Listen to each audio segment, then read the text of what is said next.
I Devang Prajapati from Upanishad Science Academy. Okay, today I am going to explain for standard 12 chemistry subject chapter number 1. The name is solid states and the lecture number 4. Okay, so let's begin with the topic, that is number of atoms in a unit cell. We have to calculate it. Okay, actually what portion of each particle belongs to a particular unit cell, that we have to calculate it in three different aspects. One in PCC, second is in BCC, and third one is in FCC. Okay, now first one in PCC, that is primitive cubic unit cell. The atoms are present at the corner itself. Each atom at the corner is said between the 8 adjacent unit cells. In the diagram you can see it. Okay, how it is, there is 4 in the same layer. Okay, and the 4 atoms will be in the above or in the below layer. Okay, so total number of the atoms will be 8. Okay, so only 1/8 of an atom belongs to the particular unit cell. Okay, there are three different aspects. Okay, they have explained over here. One is in the open structures, then second is space filling, and third one is in the actual portions. Okay, now let's calculate it. Okay, 8 atoms in the corner multiplied by 1/8 portions of per unit cell. So 8 will be cancelled out. 1 atom per unit cell in the primitive cubic unit cell in PCC. The second one, that is body centered cubic unit cell, BCC. At corners the atoms are present already. Okay, means in the corners the atoms will be present, but along with that at the center of atom also 1 atom would be the present. Okay, again over here three aspects: open, space filling, and the actual portion. Okay, let's calculate it. Okay, what we have done in the above, in same, that is 8 corners multiplied by 1/8 portion of unit cell. So 1 atom would be this and 1 at the center. So total number of the atoms will be in BCC will be 2 atom. Okay, then third one, that is face centered unit cell in FCC. At the corners atom will be present, but along with that at each face, okay, one atom will be present in the center of it. Okay, so now let's calculate it. 8 in the corners multiplied by 1/8 portion of unit cell in the both above what we have done. So 1 atom would be that. Then there are 6 faces. Okay, multiplied by 1/2. Okay, will be said. So multiplied by 1/2, 2 3s are 6. So 3 will be this. 3 plus 1 will be getting 4 atom. Okay, so in short you can say in primitive cubic unit cell there would be the 1 atom per unit cell. In BCC 2 atom would be there. In FCC it would be the 4.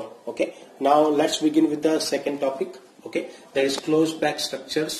Okay, in solids already we are aware that the constituent particles are closely packed with each other. Okay, there is a void, but very less void space will be available, or you can say it is in negligible amount. Okay, and we have to consider it the solid sphere, hard spheres. Okay, in 1 dimension, in 2 dimension, and in 3 dimension. Okay, so let's begin with the close packing in the 1 dimension. Arrange them in a row and touching each other. Okay, as shown in the diagram. If you see over here, okay, there is a one definition of coordination number. So coordination number means what?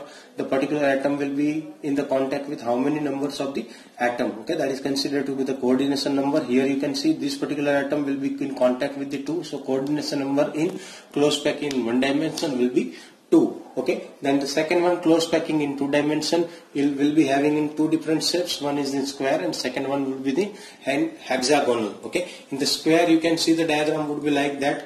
Okay, all 3 patterns will be in the similar manner. Okay, so you will be having the pattern of A. Okay, will be in the repetition. Then the sphere first row, okay, second row and third row will be the same. So the pattern will be A type, and the coordination number here it would be 4. You can see over here we can calculate it. 1, 2, 3 and 4. Okay, and this one is the center. This atom will be in the contact with 4, so the coordination number will be the 4. Now in the hexagonal, as shown in the diagram, you can see the first layer will be aligned in this manner. Okay, second layer will be slightly slanted. Okay, so you will be having different type of patterns. So AB types of the patterns will be there.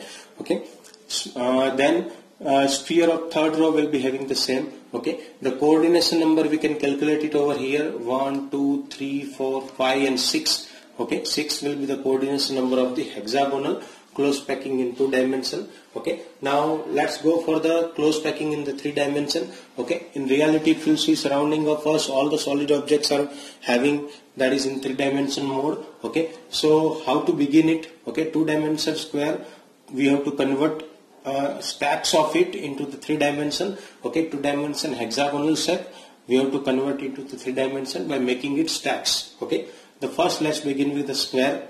close packing in 3 dimension in the square. Okay, there are 3 different layers you can see over here. The first layer, second layer and third layer. All these 3 layers are having the same kind of pattern, A. Okay, so this is what the square close packing in 3 dimension mode. Okay, thank you.